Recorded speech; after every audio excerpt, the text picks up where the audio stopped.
Mi nombre es Santiago Torrado González, yo vengo de la Argentina y nací en Catoira, aunque cuando era muy pequeña me mudé a vivir a Ourense.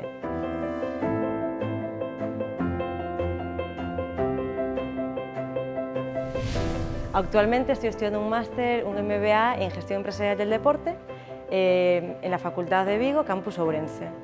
Me decanté por estudiar este máster porque estaba posicionado dentro de los 20 mejores másteres del mundo en Gestión Empresarial del Deporte. Entonces eso me llevó a tomar esta decisión.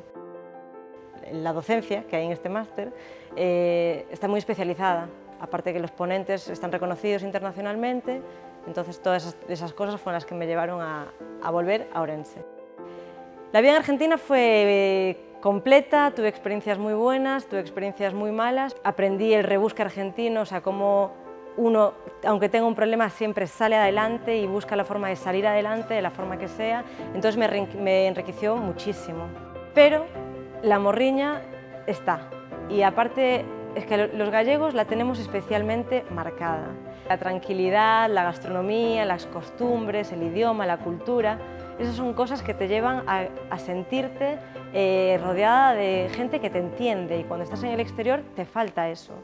Entonces poco a poco yo le fui diciendo a mi pareja, no, la verdad que no me adapto, no es lo mismo, yo crecí con libertad, crecí con seguridad, nunca tuve miedo a que me robasen. Estoy en un país que es hermoso, que tiene todos los climas, todos los paisajes del mundo, pero que me falta lo más importante, que es mi identidad.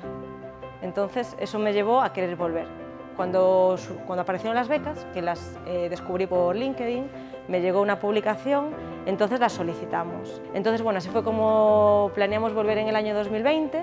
Finalmente viajamos en septiembre y vinimos directamente para Ourense, que es donde vive mi familia, donde viven la mayoría de mis amigos, y yo quería volver a estudiar donde inicialmente había estudiado. Cuando le comenté a mi familia que volvía, a través de las becas se pusieron súper contentos, y además para seguirme formando.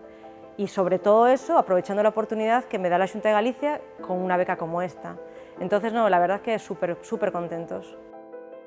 La beca BEME me ha brindado la oportunidad de volver a mis orígenes y aparte de no hacerlo sola, sino que de hacerlo con la seguridad de que voy a tener por lo menos una solvencia económica y una cobertura social por el primer año que viva en Galicia. Entonces, para mí ha sido la mejor decisión que he tomado. Si tuviera que darle algún consejo a las personas que quieren pedir la beca BEME, les diría que adelante, que no lo duden, que tomen la decisión de salir de su zona de confort y de investigar nuevos horizontes, que seguro les va a ir bien.